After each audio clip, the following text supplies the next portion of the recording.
Hello. Good morning, and look at my earbuds. They're so okay. That's better. Twisty turny. Your hair looks Twisty turny. What was that? Hair looks cute today. Oh, thank you. Must be the coconut oil that my partner suggested I start using because he had a whole head of dandruff over his sweater. I'm sure he really wants everyone to know about that. Yeah, I'm sure he does. We get juicy and we get dandruffy, apparently. Yeah. Well, it is really cute. I got my mug ready, so I'm just gonna take a sip now. Oh, you know what? We trade off. We trade off. You had yours last episode. I've got mine this episode. Do, and I think Yep. what I'll have to do is next time buy a bigger one. Yeah. Oh, that's what he said. You have to buy a bigger one. To buy a bigger one. This diameter is just not cutting it. It's not long enough. It ain't wide enough. Or perhaps we want it to be cut. I would. See what I did there? Yes, I can definitely see what you did there. I will neither confirm nor deny, as I would say in our first episode. Exactly. Well, Too funny. Since I've seen you, we did we recorded an episode in the evening, which is not very. We did that last night, and yesterday I was just thinking about it because both of them are the same, almost identical age. Oh yeah, and have a few things in common, and the same age as me, so same kind of demographic, and right. I'm super excited to talk to Brock this morning. Yeah, I'm really excited as well. Brock McGillis. So, and I was trying to remember, how did we connect with Brock? Because you mentioned him to me. I reached out to him and he said he would love to be on the show. Which is just so cool, because now just diving deeper into all the things he's done is just very inspiring, and it's fantastic. So he's not only an advocate for the LGBTQ community, but also for mental health. So it goes a lot further than just that. And so Brock McGillis, for those of you that don't know who he is, I don't want to get this wrong, but I know he was one of the first men to come out in, I don't want to say any professional sports league or sports, but I know specifically in hockey.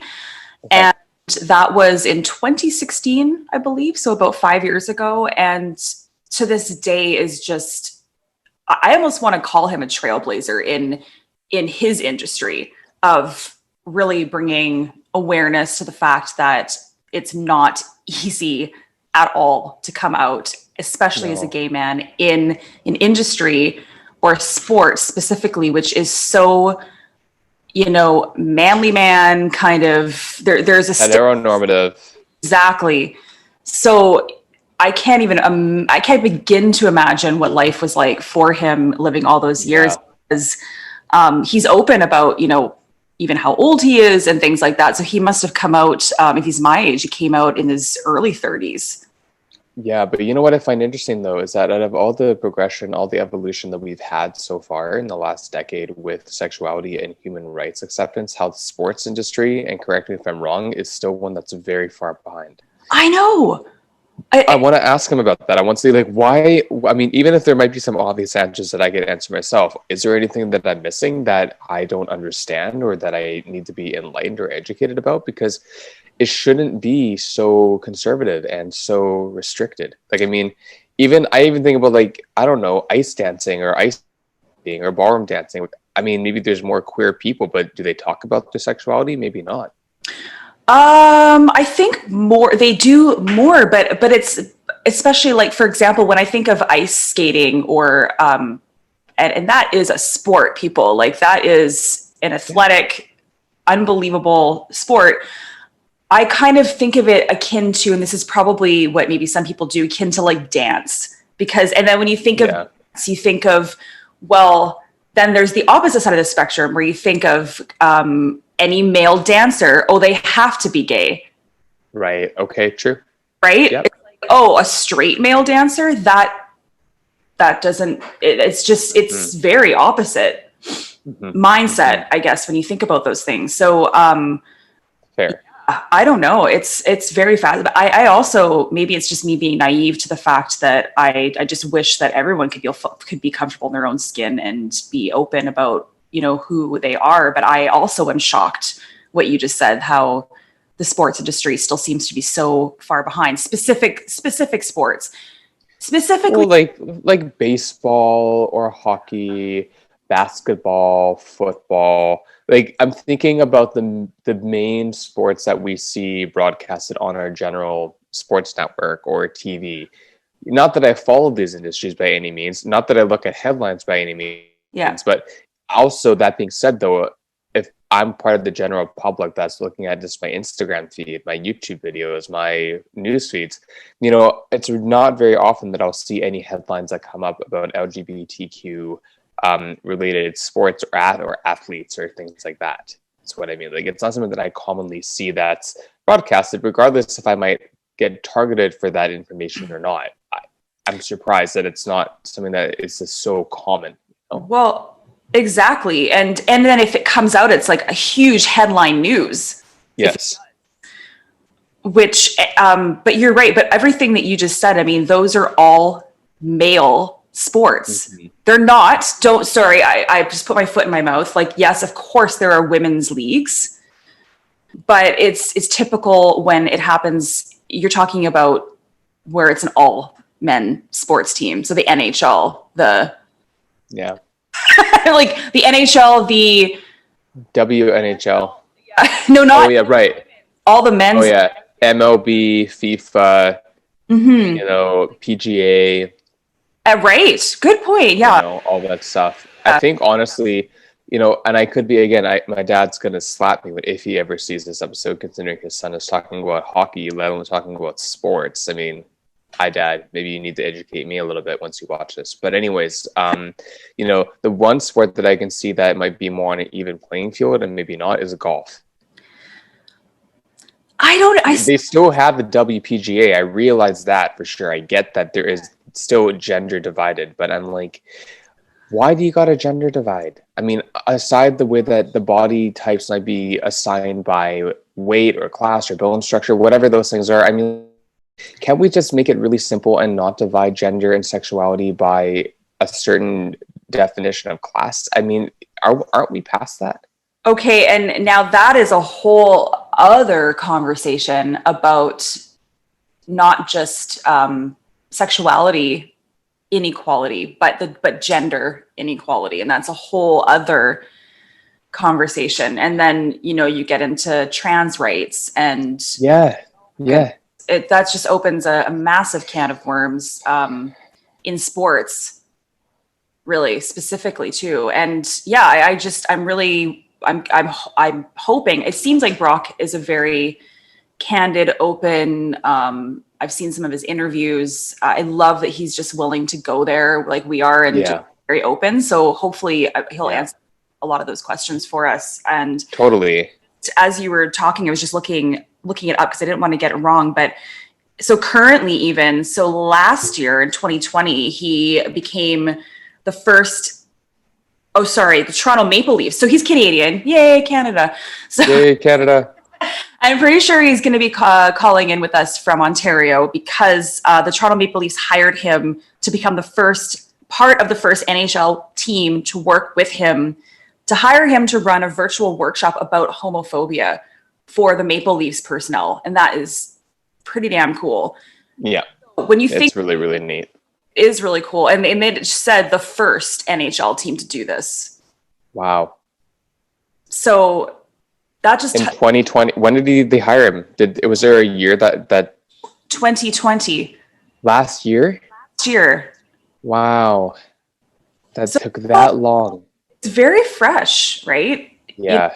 Dealing with something that's and I don't know how far he wants to go into some of the experiences he's had, but I don't want to, speak for him on his behalf, but he's been through a lot, I'm so grateful we could have someone like him be able to represent who he is and represent the community and part of my community that is very different, but nonetheless part of my community that we can hear from a lens of perspective, right? And same thing they were talking about your friend Matt Berrier. I mean, still someone that's in similar age range, at least generation, dealing with different but still very life-altering circumstances, and then trying to make pavement to walk new paths for people. Yeah, and both of them actually around the same time to kind of really be a voice. I think Matt said when we put this episode out, I think he said like 2016 too, 2016, 2017. Yeah. So yeah, that's right.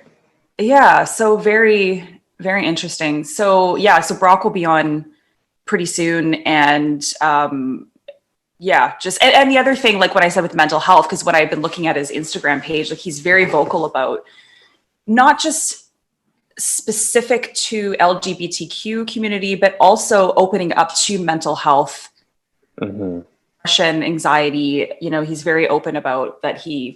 I could imagine how freeing this is, just to not just be himself with his sexuality, but just also with other things in his life. And of course, yeah, it's awesome. It's true. And I mean, my knowledge of sports is so minimal, you know, the most that I did in sports is track and field. That's really it. Yeah, mine too. I shouldn't be like, I don't know why I feel bad about that, because we're having someone on whom that's his life. But we're both aware of the fact that this is something that is important. It needs to be talked about in sports. And yeah, but it's also, as you said, it's important to be talked about, but also the fact that it's not being talked about enough. And if it is, it's where is it being talked about? Because in terms of like queer, high profile athletic coverage and stuff, I mean, yes, there are the gay games every year. I mean, COVID is throwing a wrench in that, you know, but there is the gay games. And I remember I think it was when we had the Olympics there. I think it was 2010 as well, or around that time. And I remember being in the initial part of like starting, okay, what is wrong with my eye? Seriously. Sorry. Anyways, I don't know. What's I saw my left eye was like lazy. I'm like, what is wrong with my eye? Like, okay. All right. Anyway, so. You know, it's that half an hour earlier that we started. Oh my gosh. A little asleep yet, or still? It's okay. Brock, I got out of bed half an hour earlier for you. I am really, really appreciative of you coming on the show, but my God, my eyes. Anyways. Beautiful. Oh, thank you. They're traumatized for life, but thank you. I'd like to accept this award for my eyes and everything that they stand for. Eyes. The way that they see through you through my shitty MacBook camera. Oh, friend. It's all good. This ring light is giving me life. Exactly. Anyway, I don't even know what you were saying. What were you saying? Well, in the process of not knowing what I was saying, I just got juicy and spilt the tea literally all over me. So not on your keyboard. Not on my keyboard, but I did spill some of the tea. So there you go. Okay. So cheers to that. Let's try again. Cheers. Okay, that was better. Anyway, I don't know what I was saying, but in any case of digression, I am really grateful to have someone that's a member of the community from a different lens and angle, talking about mental health in their profession and the understanding of how they grew above it and are now rising to support those to be more inclusive about what he's had to really face his entire life. And sorry, because you were talking about the gay games. Yes, they were part. Yeah, so the gay games are it's basically like the gay Olympics for the LGBTQ communities. Yeah. And I don't know much about it. I just remember that Vancouver actually hosted them in 2010, I believe. Oh. And I remember being part of the initial kind of meeting of it, to be a volunteer, to be like a broadcaster. I think it was a broadcasting audition. I think that's what I was trying to do. And it was at the Shaw Tower, the new Shaw, well, not the new Shaw Tower, but the newer Shaw Tower downtown, in Vancouver. And I know that they were looking for broadcasters. So that's what I was doing. I was potentially seeing if I could be a broadcaster to host at events and the sports games and stuff. Wow. And so, yeah, I mean, I love that. I just wish that I almost wish that almost didn't have to happen, because there was so much amazing representation with the LGBTQ plus in the regular and all those things. And when you know, there are, it's starting to happen though. Like I wonder, and I, just because I know we both don't really follow sports, like I wonder if it is more common for that to happen in women's sports, you know? And I did read something actually, which is not women's sports, but I think one of the first queer woman, oh, she's one of the head coaches in NFL. Oh yeah, right. Do you know Yes. that? Yeah, I don't know anything to add to that, but yes, that sounds familiar. That does resonate with me for sure. Which is really neat. Cute. Yeah. Anyway. Yeah, cute little aside. Whenever I used to work at the front desk at Y Yoga, so actually, funny enough, 10 years ago today was my first shift working as a guest experience team member at Y Yoga's front desk. Wow. April 7th was my first shift 10 years ago. So kind of odd, but when people used to come in and we were right downtown and the Canucks games were on and stuff, remember those times when we had sports games in arenas every weekend? But people would come and be like, hey, do you know the score of the game? Because people would come in after work and they would be like, hey, do you know the game? Like, and I would joke around and stuff. I'd be like, well, unfortunately not. But if you want to know who got off on America's Next Top Model Survivor last night, I'm more than happy to be your professional coach and your athletic guide about that, because that's more my sports league is reality TV competition shows. Would you like to know more? Now I'm going to go to class. Okay, see you later. Tribe has spoken. Hilarious. They're just like, oh, geez, who is this person? A little bit of both. A little bit of column A, a little bit of column B. I think people could appreciate the fact that I wanted to humor them and that I wanted to put a smile on their face. And then being so serious, like, I'm really sorry. I don't know. But would you like to know who got off in RuPaul's Drag Race last night? And they're like, no. Okay. Earth Room. Have a good class. Hilarious. To each his own. To each their own. I know. Their own. Oh my goodness. Yeah. And speaking of sports too, I think just there's certain things that just make headlines. Like the Canucks, it's like half the Canucks team has COVID right now or something. So they're, what the hell? You know, and I'm just such a bandwagon fan. So like I'll end up paying more attention if they actually make it to the playoffs, and then it's so yeah, bad. Of course. So, no, but you know what though? It's true though. And then all the cases in Ontario going up, cases in BC going up. So I wonder, I mean, of course, I don't follow headlines in terms of sports, but I do wonder about Ontario and the Maple Leafs, and have they had any issues in the same vein? And is Ontario, because they're going into another shutdown today, I believe, or tomorrow. Oh, really? Yeah.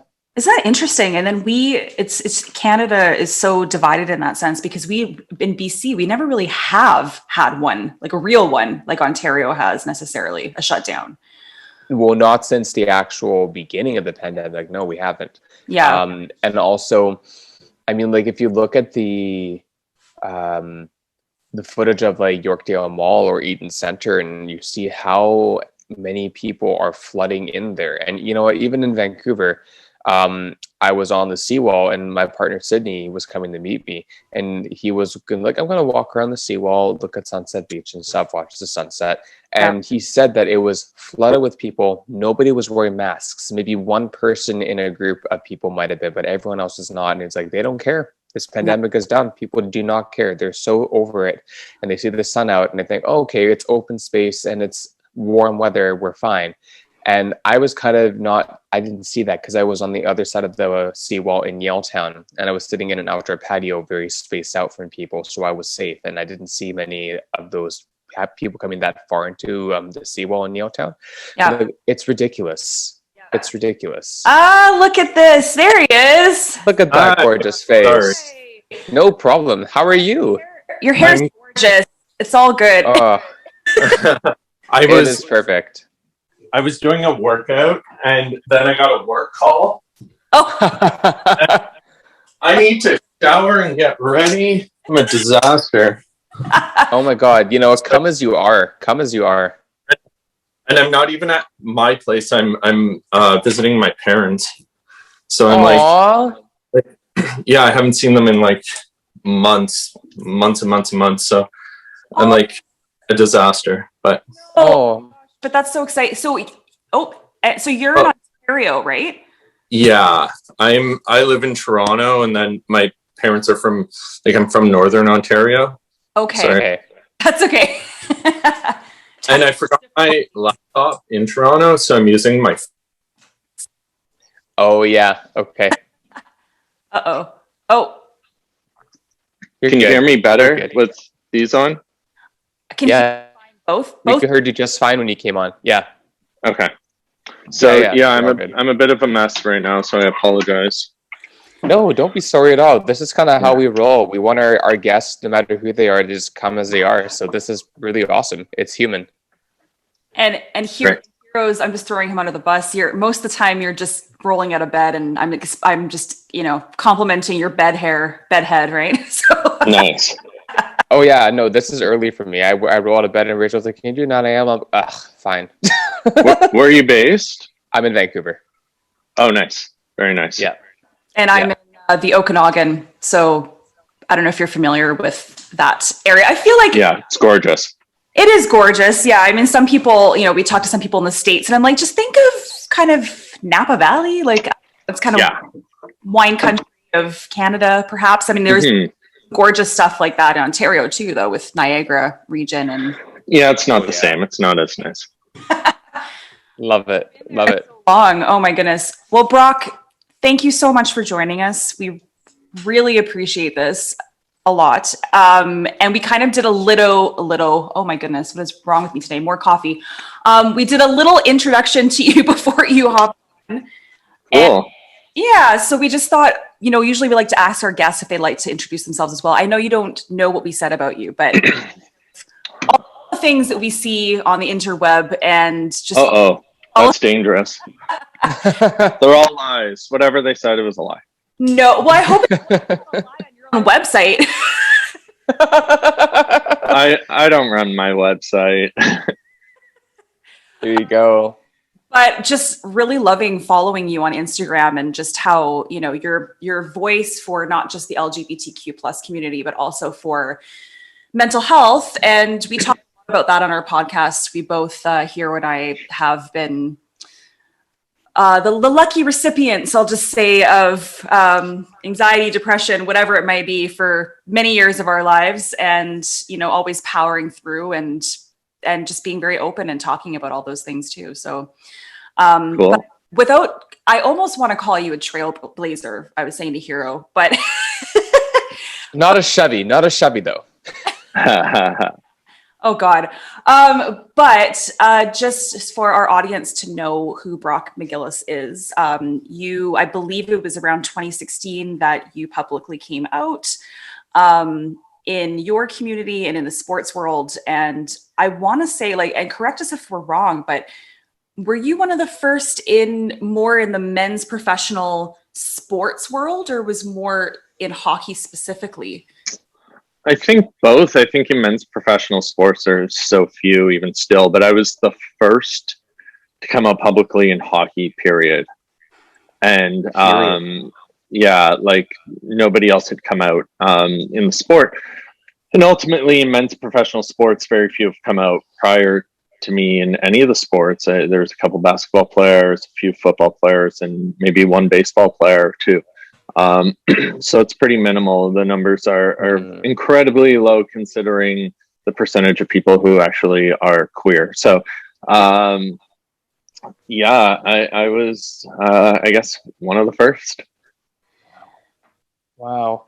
And I mean, this might seem like a very straightforward question or an obvious answer, but I mean, what inspired you to make that decision for yourself and to also make that impact, to make that, maybe not intentional, but to make that effect in the industry? So there's a few things. I had retired from playing, and I struggled a lot when I was playing. I was, I'll be very blunt and open and honest, and trigger warning to anyone listening, but I tried to take my life on more than one occasion. When I was playing junior hockey and professional, from the age of 18 to 23, I drank daily and I struggled immensely. And then finally at 23, I sat myself down and I said, you need to figure out who you are. And at that point, I came back after my season and I went on a date with a guy, and I ended up dating him for 3 years without anyone in my life knowing. Wow. And that sort of was the beginning. And then a few years later, I came out to my family and my friends, but I stayed closeted in hockey. And even after I retired from playing, I was closeted in hockey, and I was running businesses. I'd moved back to Sudbury to finish school, and I was running hockey training businesses, doing off-ice training, on-ice skill development, and that type of thing. And I feared, because there isn't a ton of exposure to most forms of diversity, let alone the LGBTQ plus community in Northern Ontario, that parents wouldn't want their kids working with me. Oh, Right. Okay. And then I came to find out a few years later that they all knew and chose to work with me. Yeah. I got a call from a hockey mom, and she said, "Brock, I want to set you up on a date." And I said, "Oh shit." I said, "What's her name?" And she said, "Steve." Oh, wow. And I said, "Yeah." And I said, "What?" And she said, "Brock, you're gay." I'm like, "How do you know this?" And she's like, "My son told me." And he was 15. I said, "How does he know this?" And she's like, "Oh, he's known for years. All the boys know." I was working with about 100 hockey players daily. And I was freaked out initially, thinking they're all going to leave. They're going to go somewhere else. Like all those illogical fears. Yeah. And like, how am I going to pay my bills? This might, like, I have 3 businesses in this, like, it's career. And I'm like, what am I going to do? And then I went, wait, they all know and choose to work with me. It's pretty damn cool. Amazing. And yeah, and I started to notice initially that they would apologize anytime they said something homophobic, and I didn't come out to them. And then after a while, I said, like, cool, maybe we're creating shifts. And then for me, I went, but maybe they just like me and they go to school or go to the rink in different places and call people fags, and I really had no idea. Until one day I wasn't there, and I had a sprint coach working on a track with some players, and he said, "You have 10 more sprints." And one of the younger players said, "That's so gay." And an older player looked at him and said, "We don't say that here. Give me 50 push-ups." And that became something my athletes adopted. And then because hockey players in Canada are social influencers, they took it to their peers at school, they took it to their teams, and people started doing this. And I saw shifts happening. Yeah. And I thought, wow, like I can create shifts. And initially I thought, well, you know, maybe I should come out, maybe I shouldn't. And I was afraid. I grew up in this hyper masculine macho bro culture. Yeah. And then 3 things happened that gave me the kick in the ass I needed. Shortly after that mother called me, a hockey association blackballed me. The one I grew up playing in, I had also coached in, my brother played in and coached in, my father coached in forever. And they wouldn't let me work with their players in season. And no reason was given. And then my dad saw the president of the association and said, "Is it because Brock's gay?" And he denied knowing, but I knew that people knew. Yeah. And the next day I went to a rink to help this team I was helping out for free. Like I would just go coach like 8 teams a year just to volunteer my time. And the coach said, "I don't need you anymore. Bye." And I got kicked off staffs.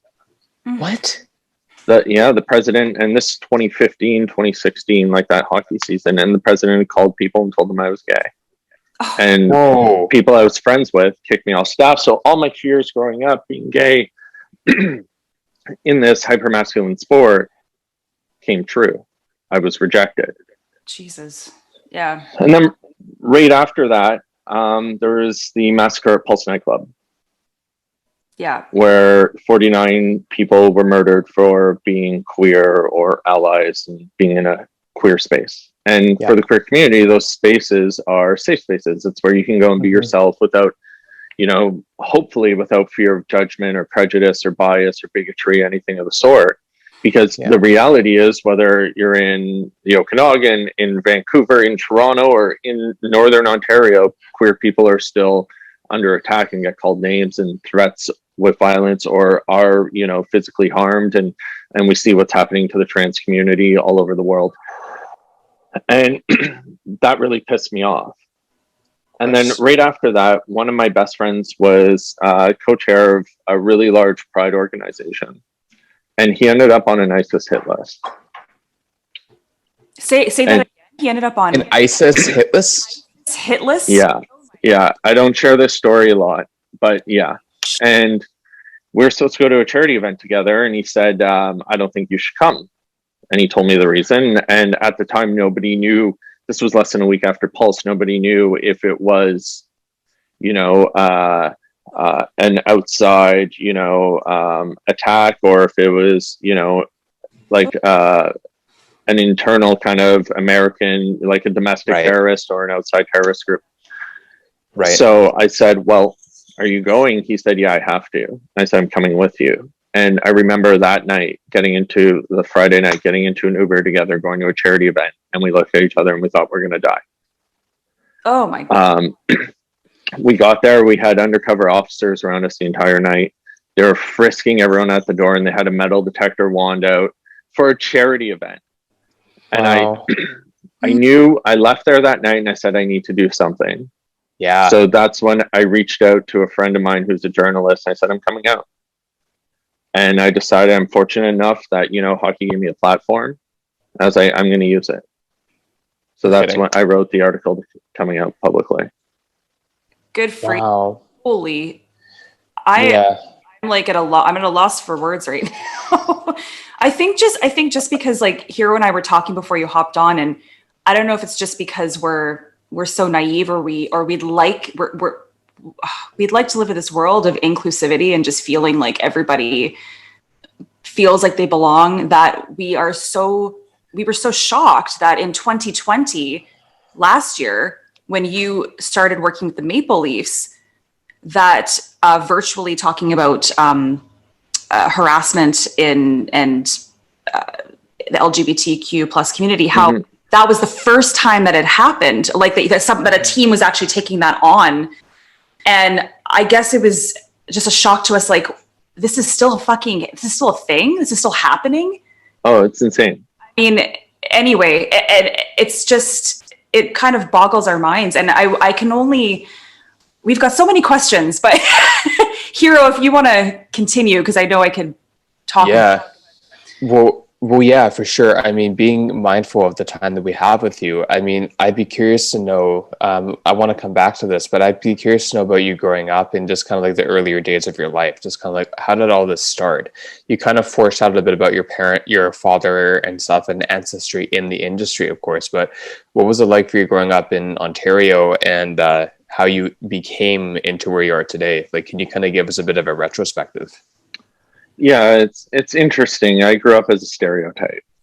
Okay. But I'll start off before that telling a little story. I remember being 6, 7, or 8 years old, and I was watching a movie. My parents were watching a movie, and I got to stay up late. And there was a gay character. Okay. And I looked at them and I said, "What if I'm gay?" And they said, "If you're gay, you're gay. You're Brock. We love you." And I remember going to my room and I cried. Yeah. And that conversation was always in the back of my mind. But growing up, I became stereotyped, the typical Canadian hockey boy. I lived down the street from an arena in a small town outside of Sudbury, and my dad knew the arena manager really well. And I would just go to the rink after school.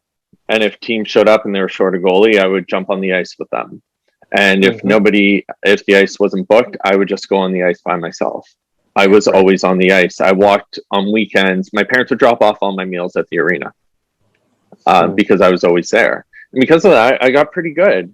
And I started moving on to higher levels of hockey, and hockey became my identity, which led to some serious internal conflict.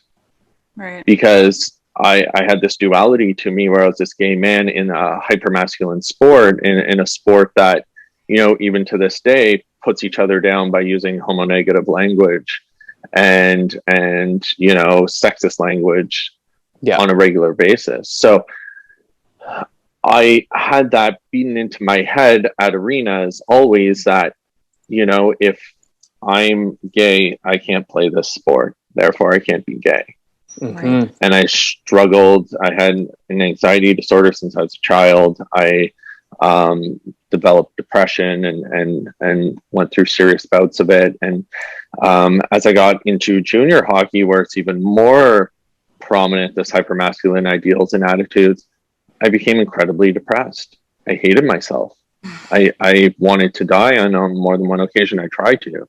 Right. because of that language. And it wasn't even bullying towards me. I was the cocky hockey bro. I started to adhere fully to the culture. Right. I'm ashamed to admit it, but I became a womanizer.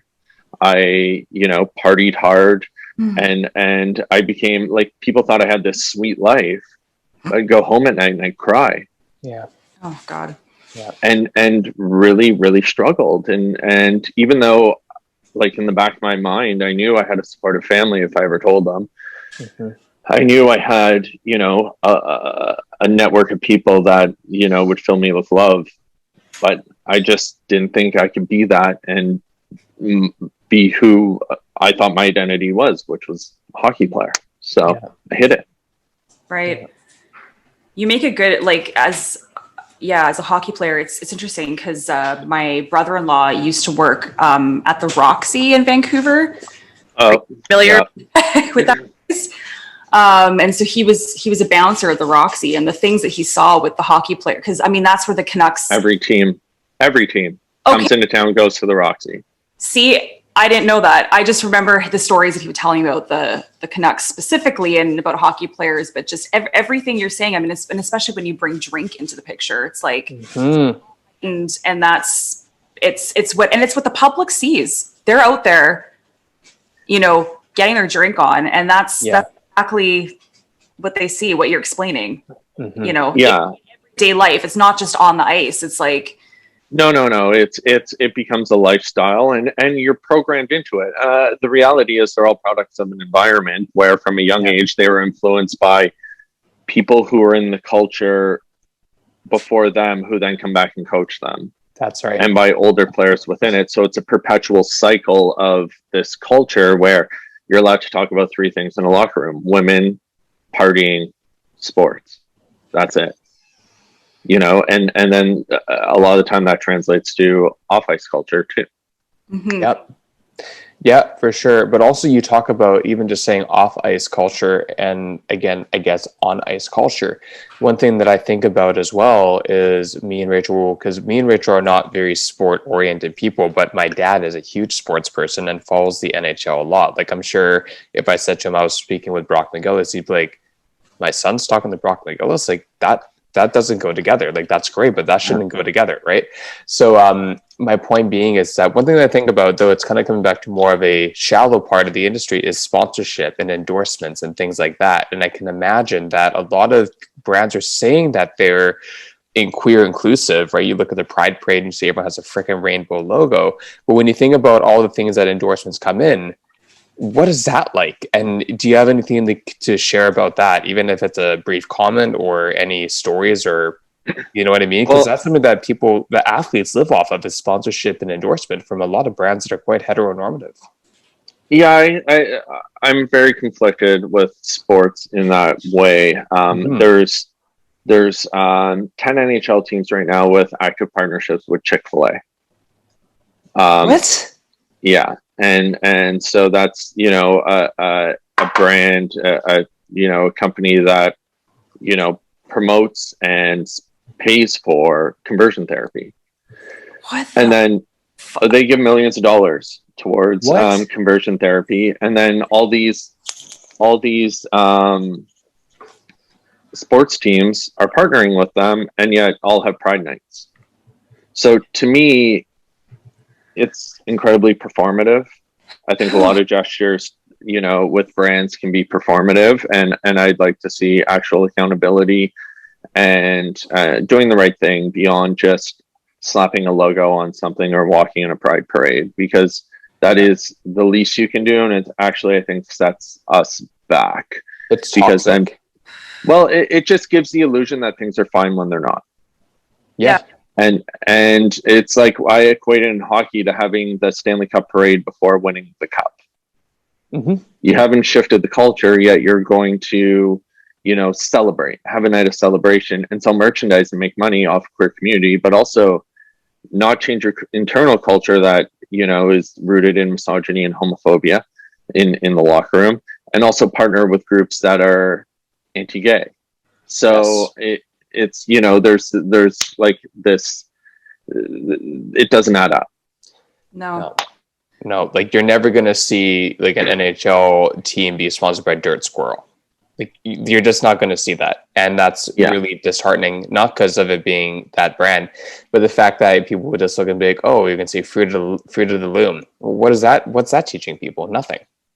And the reality is, I think, you know, there would be so much opportunity to work with the queer community, and also work if a player came out, the endorsements they would get, like an active player came out after I was done, so it changes things a little bit. But you know, if an active player came out, I think there'd be a lot of companies that would want to work with them. You know, completely, whether if it's for the right reasons or not. I mean, look at it, a brand is a brand. So if you see a niche, you see something you want to spotlight, well, there's a whole audience and market for you to make not only positive contribution to your brand and to making more revenue, but you're also actually benefiting the exposure of that perhaps marginalized population, which I hate saying marginalized, but it is, to making it more mainstream, to making it more accessible, and having a figure for those that are after us to become more successful and not struggle the same way that we might have had to. Completely. Now, I'm just curious now, so since you said it was about when you came out publicly, was it about 2016, 2017? Yeah, November 2016. Okay, so since then, so it's been 5 years. Has anything changed? What has changed? I mean, well, since I came out, there's been 2 players in Europe. Three players in Europe have come out since now. Okay. A young player who was playing AAA hockey and was drafted in the Quebec Major Junior League came out on the East Coast. There's been shifts, like a few people in the media have come out, a player agent came out, so we're starting to see it. It's gradual. I mean, I felt like for the longest time I was, you know, on this hill fighting a battle by myself. And so seeing other people starting to come out and hopefully getting them to lend their voice and recruiting allies towards it will help shift that culture. And the reality is, within hockey, within sport culture, any hypermasculine areas, a lot of the people who run them are cis white straight men. And it's still, you know, in my opinion, it's all about power and control as opposed to equality. So they're afraid. They're afraid of engaging with people like me sometimes, because they don't understand that, you know, wanting inclusion and wanting, you know, marginalized groups. I look at it as a restaurant. Yeah. And I had a friend, a trans friend, who was first trans woman to play trans on a soap opera. And we sat down one day and she said, you know, it's like a restaurant. And she said, right now, you know, those people are inside and they're eating. And we're outside looking at them and we're hungry. It's not that we want their food or we want their table. We just want a table and be able to eat too. Or we want to share a table with them. And it might mean we all wait 5 extra minutes for our food. But we can all eat. And hockey and sport culture and a lot of mainstream areas of society hasn't recognized that yet. You know, it's about all of us just being able to eat and to sit at the table. So it's, you know, people are afraid that by giving inclusion and giving equality to certain groups, you're losing yours. It's not the case. You might lose power and control. And they equate that to, you know, their norm is that. Yes. So anything less than that is less than equality. But what they're not realizing is if somebody has power and control, everyone else is here. Yes. And we need to be here. We need to be equal. So that's the goal. It's difficult. It's nowhere. There's too many gatekeepers in hockey right now that won't, like you said earlier, that, you know, one NHL team has brought me in to work.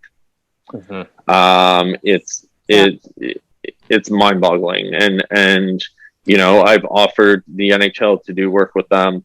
and they come to me for things but won't do work with me, and it's just, I don't understand. I wish they would. I don't think I'm that radical in my views. I'm pretty moderate. Yeah. I just want these shifts to happen so that people can feel safe, and we can use sport as an empowerment tool for all people, not just one group of people.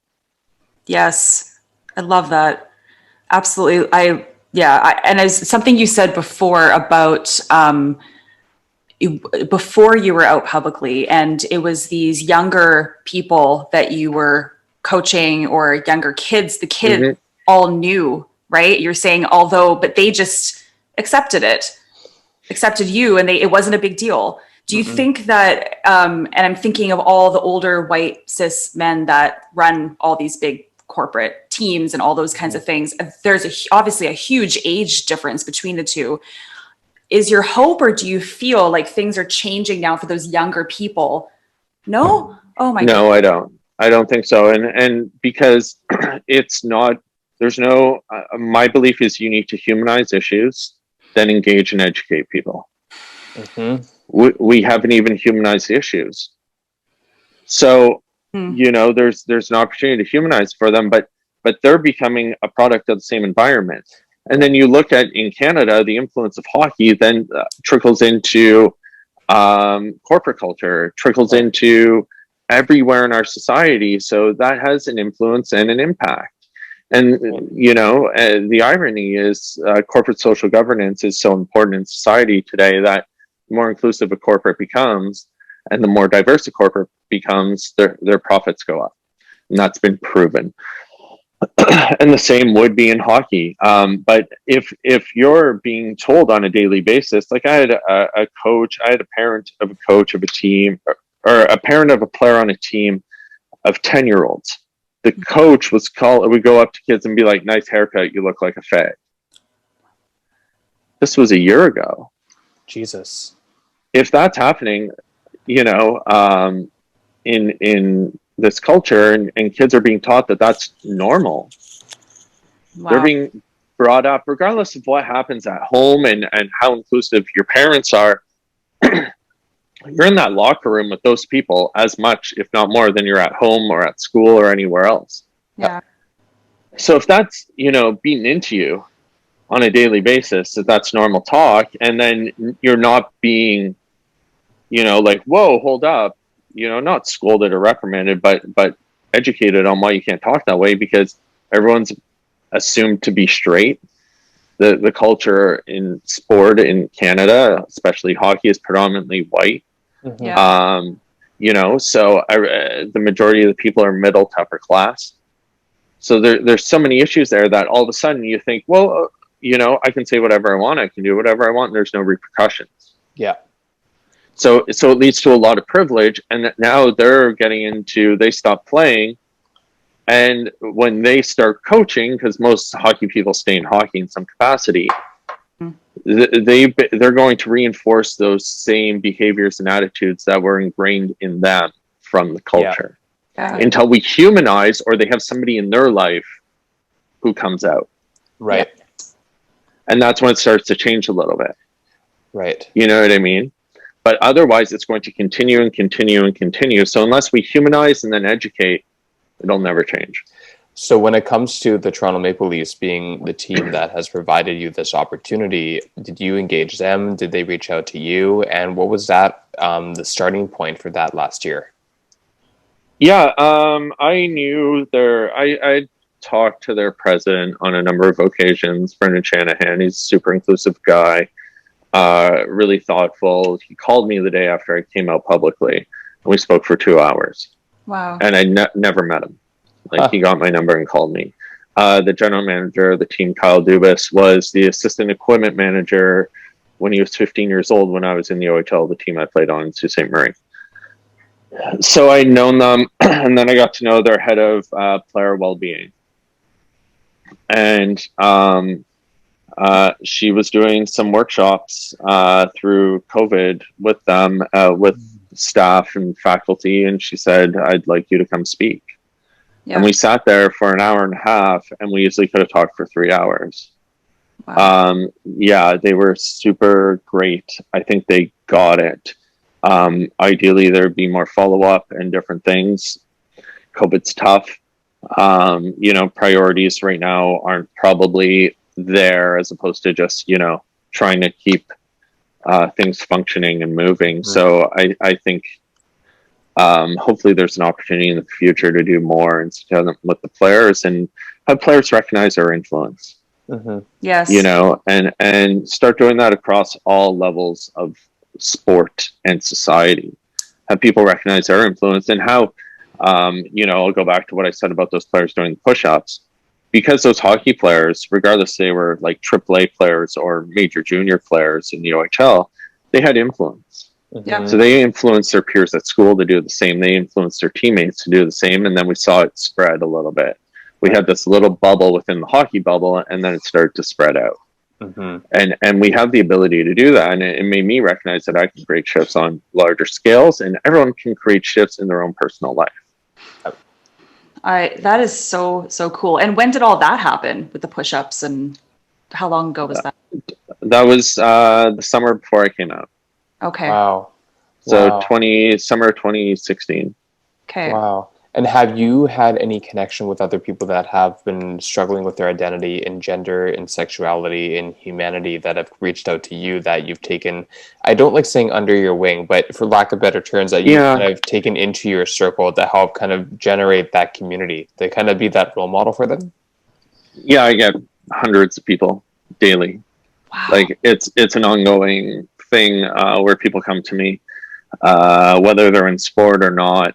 I remember I had somebody reach out shortly after I came out. And when I first came out, it was so overwhelming because the first day alone, I received 10,000 messages. And some of them were congratulatory, and others were other people's struggle. Yeah. And at first, I didn't know how to engage with other people's struggle because it was bringing me back to a dark place with my own. And I had to go back to my therapist, and I'm privileged and lucky to be able to go see a therapist regularly. Right. And I went back and I had to learn how to detach and be able to give them support and find resources for them without taking on all their shit. Yeah. Essentially. So I started doing that and got pretty good at it. And I have people all over the world. I had somebody reach out from a country where it's illegal to be gay. And his best friend wrote the first LGBT newsletter in that country and was found by the government and decapitated. And now I have this person coming to me for support and help. Oh, you know what I mean? So this happens all the time. I have people who are, cutting themselves. I have, whether it's queer youth or adults, I have people that are going through a lot of traumatic things that I'm, now trying to support them and find them resources in their area and be that level of support in sport and out of sport. And honestly, I'm so grateful to do it because it matters and people need it. And if I can be that resource, I've had kids where I'd had to go, drive to their communities and talk with their parents. Wow. And sit down with them and find them resources in their area. And I've driven everywhere doing stuff like that. And now Zoom calls. I sat down with a kid a week ago in Arizona who isn't gay, but he has gay uncles, and he there was racism and homophobia on his hockey team, and he's 12 years old and stood up to the coach and said this isn't okay. And the coach started benching him. So I was sitting there with him and helping his family. It's an ongoing daily thing where I'm trying to provide them support and community because so many people live without it. And I actually took it a step further. I don't know if either of you watch Drag Race. Yep. Constantly. Okay. Daily. So I have a show with Drag Race. Yeah, I have a show with World of Wonder. I go to LA to film. Yeah, it's on Wow Presents Plus, their digital streaming service. And it's also on They put it on YouTube because it's meant to help people. So they wanted it accessible to everyone. It's with Mrs. Kasha Davis from season 7. Oh my And God. it's called, yeah, This Is Shit. And what it is it's, we share our struggles. And then we bring on guests. Season 2, we brought on guests. We did a quarantine edition where we had guests, and we'll do more in the future. Wow. But where we share struggles that we go through in the hopes that it'll have people recognize that they're not alone. I had randomly one day rewatched. Do you remember the book The Secret? Yeah. Yes. Okay, so it was on Netflix. There's like a movie docu style version of it. Yeah. And I just threw it on one day, and there was a line that stuck with me, and it said, "We're not special. We all think we're special, but we're really not." Because, and the premise behind it was, when we have problems and we have struggles, we internalize it so much that we think we're the only ones in the world struggling. Yeah. We're not that special. Mm-hmm. And when we think we're the only ones, we give it so much power over us. Yeah. Oh gosh. Yeah. So to me, I thought, like, this is brilliant. And Kasha and I were talking, and Miss Kasha Davis is, recovering, like, has been sober for a number of years now, but was a former alcoholic and dealt with some anxiety and stuff, and is huge into gratitude and journaling and meditation, different things. And so am I. And we're like, well, let's do this. So we did it with World of Wonder, where this is shit, and we share our shit, hoping that other people realize that we all have shit. We're all dealing with stuff. And if we share it, when somebody else is going through something similar, it might make them realize that A, they're not alone, and B, you can get through it.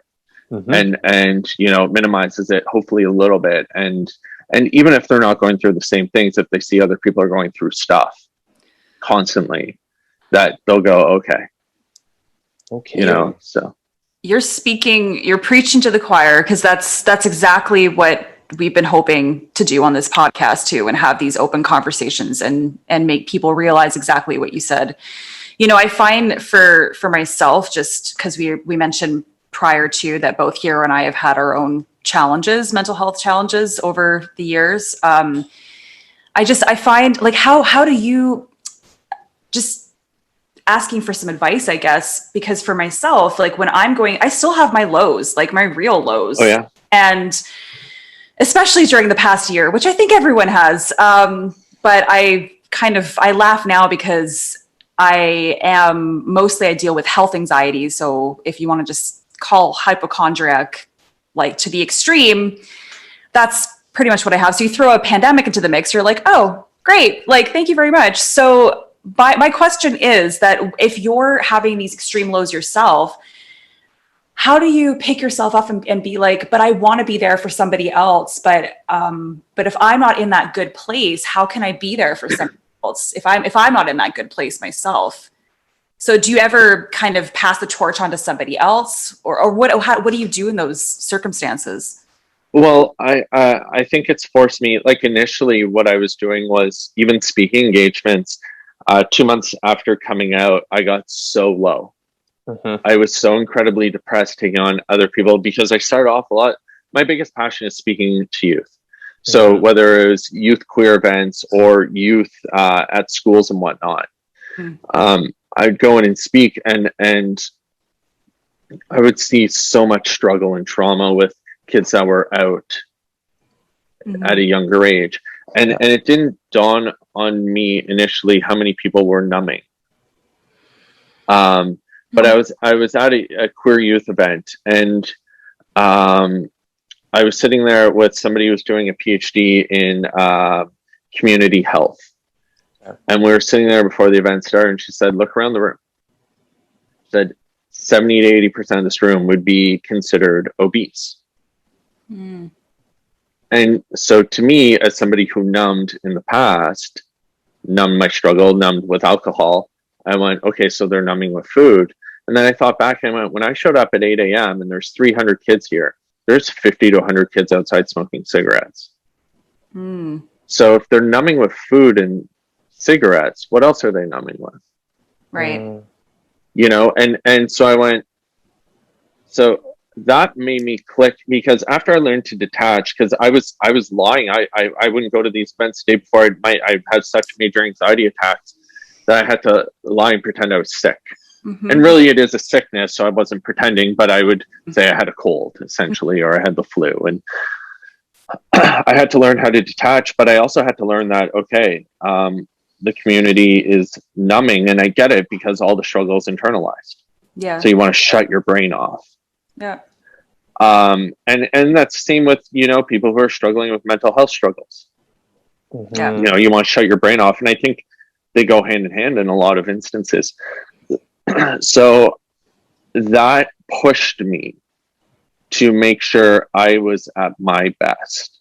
Yeah. And it motivates me and fuels me. It makes me, you know, even when I'm feeling really good, and I find when we feel good, we are less likely to do the things we need to do to continue to feel good. Yeah. We start slacking on them, but it motivates me. You know, I feel really good when I journal daily, when I write 3 things I'm grateful for, and when I meditate twice a day. Yeah. So when I do those things, I tend to, might take a day, might take 2 days, feel good. When I'm, you know, eating healthier, when I'm consuming less alcohol, and when I'm doing things for me that I know make me feel good. Even if it's just, if I'm stuck, I'm in Toronto during a pandemic, like I'm stuck in a condo. Right. Even just getting outside with my dog, Yeah. you know, or going for a run, making sure I exercise, because that's another thing for me that is so important, making sure I exercise every day. Yeah. If I do those things, I tend to be in a good enough state that I can help people, and I don't take on their struggle. I've learned to detach from it, and also find them. Like, I'm not a psychologist, I'm not a psychiatrist, I'm not a counselor. I'm a support system. Yeah. To help them find those resources, while also checking in and ensuring they're doing well with them and they have the right person for them. Sure. So ensuring all that matters, and to me, that's the way that I can, you know, make sure that I take care of myself and also help these people have the resources, because a lot of the time there isn't someone else to pass it on to. Right. Yeah. That's, Like, they're coming to me in confidence. yeah. You know what I mean? So it's me or nobody. Well, and that just brings up the point that the resources aren't there still. And especially where you live. I mean, because it sounds like you're talking to people, you've said, from all over the world. I mean, at least in Canada, we have some free resources, but even those are to find, or there's wait lists, or there's this or that or whatever. They're not accessible. No. So, well, one thing that comes to my mind, though, and I think I hope I'm getting the acronym right. Isn't there GLSA, the Gay Lesbian International Sports Association? I feel there is something like that because of the gay games and things like that. In terms of the associations that support that, there must be some other support structures that can help expand and kind of populate that information and help they get more awareness, right? Well, what I'm doing now is I'm actually creating a not-for-profit. Amazing. Okay. One of the things I'm working on is creating a not-for-profit, and it's going to start in hockey, but it's going to expand. And what my goal is to build community. There's so many sports fans and people who played the game and felt like they were pushed out in different things. And I want to create a space where we build community. What I realized, I was doing an interview with Ron McLean, who's a prominent hockey, you know, person, and in the summer, and words blurted out of my mouth, and then I thought about them later, and I said, I still have trauma surrounding hockey. And I went, holy shit. I wasn't even, like, I go to therapy, I work on myself, I'm pretty self-aware, and I'm like, holy shit, I still have this. I didn't even realize it until the words came out of my mouth. And then I started thinking, I have, you know, people reaching out to me daily to support me, and you know, I have thousands of followers, I have a great network of support, and my personal life and everything else. If I still have trauma, how is everyone else feeling who doesn't have that? Right? Even the ones that aren't coming to me with struggles. So what I've decided is we're going to build this network, and the main premise of it is to build community, and where people can share positive, negative, anything, and get peer support.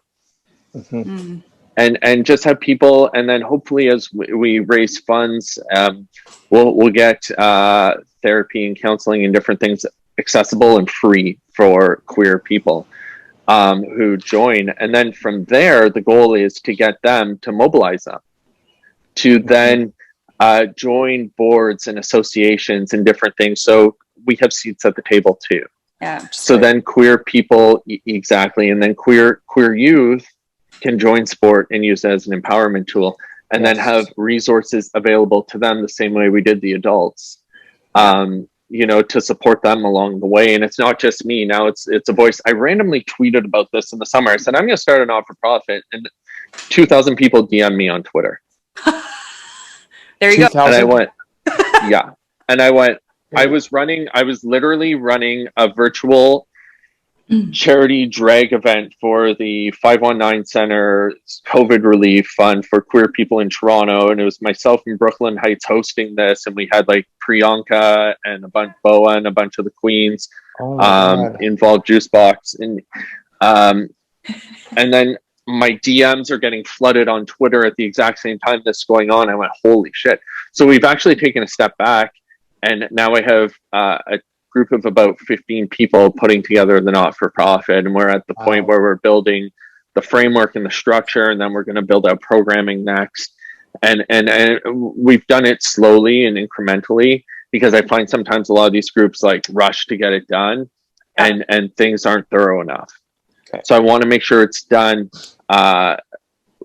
thinking of every possible thing that we need to think about, and ensure that the attention to detail is there. And actually, I think we'll be based, we'll probably form the not-for-profit out of BC.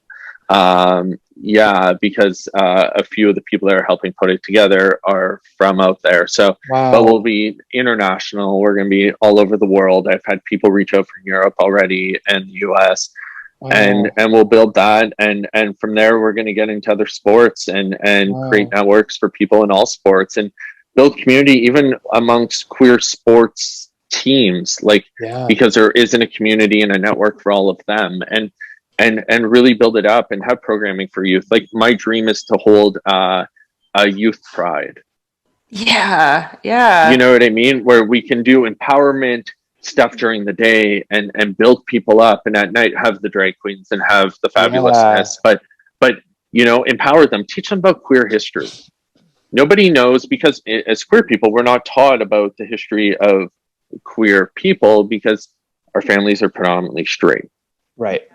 So let's educate them. Let's show them why Pride existed. Let's show them why we're doing all these things. Let's empower them to be the shift makers, and let's do it in a way that, I'm a big believer, not everyone believes in this, that if we want to create shifts in other people, if we attack them, the shifts won't happen.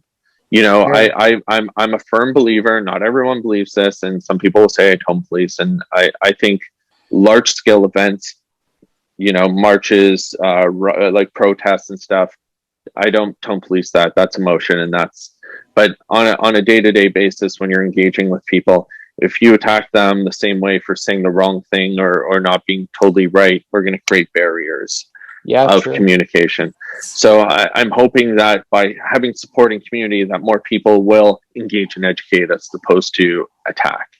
And that's the goal. Wow.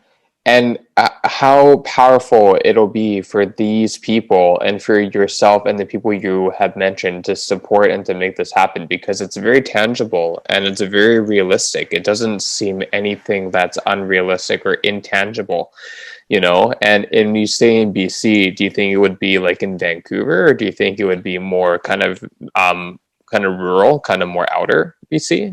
Well, we're going to be everywhere. I just think we're going to register as a not-for-profit in BC because some of the people who are helping put it together are based out of there, based in Vancouver. So, right. And from a provincial perspective, they seem to be currently arguably the most inclusive province. Right. With an NDP government, it's a little better than, say in Ontario, where I don't think Doug Ford really cares about the community at all. So it just makes a lot of sense. So, and I thought that was a nice tie-in to, both of you being up there. So. Well, you know what? I am all for being able to support you in that, being in Vancouver myself and being part of the queer community and being all that. And also just saying, me and Rachel are, I think I'm more active in it, but me and Rachel are both yoga teachers. I teach yoga, Pilates and spin, and that's my bread and my butter. Like, that's what I love to do. And I've always wanted to teach. I've tried to teach gay men's yoga. I've tried to start my own stuff, and it just never took off. And I've always been trying to find a community to bring that into. So I'm more than happy to connect with you outside of this platform to help support you. I would love to be able to support you with that. I'm convinced that if somebody started a YouTube channel called Gay Yoga, it would blow up. Totally. I told a friend of mine, he's a yoga instructor. I've been harassing him for years. I'm like, just call it Gay Yoga, and then gay men will join. Yeah. I promise you, and you'll get a whole lot of online people. It's true. And interesting. But I think it, getting the community. Actually, it's funny. I was in a documentary, and it's on Amazon Prime, and the filmmaker is based out of Vancouver, and his partner, and I can't think of his name, is a yoga instructor there. Wait a second. Okay, this would be interesting if this is what I think. Was it called The Lions? The documentary? Yeah, it's called Standing on the Line. Yes, and was that Jason Carmen? Is he a yoga instructor? He might be. I know he's a film director. He's queer. He's a POC. Okay, no, it was Paul-Émile D'Entremont was the director, and actually one of the it was featuring myself, Anastasia Busis, who's an Olympic speed skater, and she was one of 3 Olympians in the world to come out right before the Sochi Olympics and lend her name to that. Yeah. And the other person is a yoga instructor in Victoria, David Testo. And David I don't know the name. So David is he was a professional soccer player for the Montreal Impact, and he was the first professional soccer player to come out as gay. Wow. Thank you for making the documentary, because I was wanting to watch it even last night, but I didn't have time. But that's something that we'll put in our show notes as well, because it's a lot of ties out there. Yeah. And is that fairly recent, that documentary? When was it? Came out last year. We were doing press, and it was doing the film circuit, like the festivals and then COVID hit. So that's when it's on CBC Gem, I believe, and it's also on Amazon Prime. Phenomenal. So that's awesome. It was a really neat experience. They were actually, when I came out publicly, they were about to start editing all their footage. They were done filming, and they paused it, and the filmmaker flew to Sudbury, because I was living up here at the time, and said, "Will you be in this?" And and I'm so grateful we did. Like, they even showed me speaking to a major junior hockey team in their locker room. That's really cool. Yeah, it was really cool. It was such a wild experience, and and so it was. I'm super grateful for that. But a lot of ties to yoga and to BC. Yeah, love it. Lots of ties for sure. Well, I'm definitely pumped and inspired. Not just the fact that you chose to come on, but thank you for responding to when I reached out to you. And I'm really, really humbled that I can hopefully be a part of what you're doing, and to provide that perspective to the community that you want to foster and generate, and to make a difference for the future. It's pretty amazing. Awesome. No, thank you for any time, really. I really appreciate me sharing your platform with me. Yeah, we hope to have you back. Honestly, this has been very inspiring for you've kind of lit a fire under my ass, because something you said about, when we feel good, those are the times that we need to continue with our healthy habits still. Mm-hmm. And I am the worst with that. I know a lot of people are, but it's something, you just reminded me again that that's something that I absolutely have to bring back into my routine, my daily routine. So yeah, self-care. So I'm all about self-care. If you take care of Same. yourself, you know, you can't do anything for anyone else until you take care of yourself. Yeah. And you're not Exactly. going to be the best version of yourself if you're not. And when we're in our darkest places, it's most difficult to recognize that. And yet when we are in our best places, we slack the most. I know. So that's true. when we have to keep it up, because it's, you know, it's almost like a roller coaster, right? If we don't do it, we're going to go down that roller coaster again, and then we got to drag ourselves back up. Yeah, it's true. Very much so. No, it's so true. On a lighter note, one thing that me and Rachel like to ask most of our guests is, considering it is the Getting Juicy podcast, is if you were a kind of juice, what would you be and why?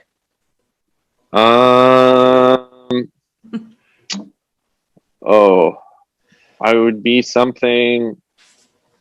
I want to say I'm pretty high energy and I like to go all the time, but I don't want to be something super sugary. I want to be something healthy that gives you energy, and makes you feel good. Let's say some sort of, like, it sounds gross, but like kale smoothie juice with like a bunch of fruits and vegetables. Oh, it sounds very nutritious and delicious. Exactly. I have It sounds disgusting. It's so boring. you know what? Throw in some honey, like a little bit of sweet, like, you know, Yeah. the little bit of honey. Yeah, exactly. Something just to, like, you know, like, I talk about a lot of serious shit, but it's not my personality. I'm usually more fun. I've been working at the comedy coach, and I'm writing like a comedy routine right now, just because I've had time in COVID and writing a TV show and different things. And yeah, and so I think there's more fun to me. It's just I've been, you know, kind of stuck in this box of being the serious guy that's dealing with serious shit. So we'll add the honey and sweeten me up a little bit. Okay. And the Well, next, when you well, yeah, we're both wavelength. The next time you come on, we'll talk about funny shit and comedy instead of. Let's do it. The amount of like homoerotic shit that I've realized between hockey and just like words they use and different things. Like I can write an hour long, you know, like comedy set just on that. So don't get me started on shootouts. 5-hole, right? Oh, you know, I love it. yeah. That's yeah. a timeout. That's a good Benching. podcast. I like this. I one of them was I became a goalie so I wouldn't have to go near the box. Right? And it kept me closer to the D. Yes, exactly. Oh, I love I it. love that. Note, thank you. And when we put this out to the ether, I will let you know. We'll write you an email. Tag me everywhere. Send me stuff. I'll share it everywhere. Love We it. will. And we'll be in touch with you about getting you back on in the next month and a half or two. Yeah, let's do it. And if anyone out there is, you know, needs some support or needs somebody to talk to, my DMs are always open. Sometimes I'm a little slow getting back, but I promise I will. Oh, thank you. And actually, that's probably the last thing we would ask you as well is, you know, is there anything that you wanted to plug? I mean, you've kind of already talked about things, but that's a great way to end it too. So yeah, no, just for now, this next time there'll be a few things on the go that I can totally plug. But my world went upside down. I was on the road 49 weeks speaking when COVID hit. So like now I'm like, you know, doing different things. But the show with World of Wonder, I'll send it to you both. And you know, and other than that, right now I'm just working on some big scale projects now that I have time. So. and we actually had Scarlett Bobo on our show. Oh yeah, yeah. I don't know when, a few months ago. Couple months ago. Yeah. Cool. Very cool. Have a great day. Enjoy the visit with your parents, because that's. Thank you. Yeah. Yeah, it's nice. And you know, I was gonna say stay safe and all that stuff, but fuck, man, like I feel like we're back to square one right now. Yeah. Honestly, I don't want to go into a rant, but if we just did a COVID zero lockdown, like they did in Australia and New Zealand, and locked each province has its own border, you know, where you can go province to province, Yep. we'd be out of this in 2 weeks. Oh, Oh yeah. Hey, Easily. I know. you know, let's half-assed measures lead to half-assed results. So Yeah, exactly. Nice. We're Canadian. We're just too, anyway. I'm so yeah, over so that hopefully bullshit. I'm so everyone's over it. taking care of their mental health right now. I actually think the only blessing to come out of this is that it's going to force people that probably didn't believe that they had to work on their mental health and well-being to do it because they're stuck. Yep. And they have to sit in it. So hopefully Exactly. everyone starts working on that and takes proactive steps. Yes. Oh, I hope so. I hope so. Yeah. Awesome. Thank you so much, Brock. It was really a pleasure. And again, we'll have you back very soon and be in touch with you about that as Let's well. do it. Awesome. All right. All right. Take care. Okay. Bye. Bye-bye. Bye. Bye.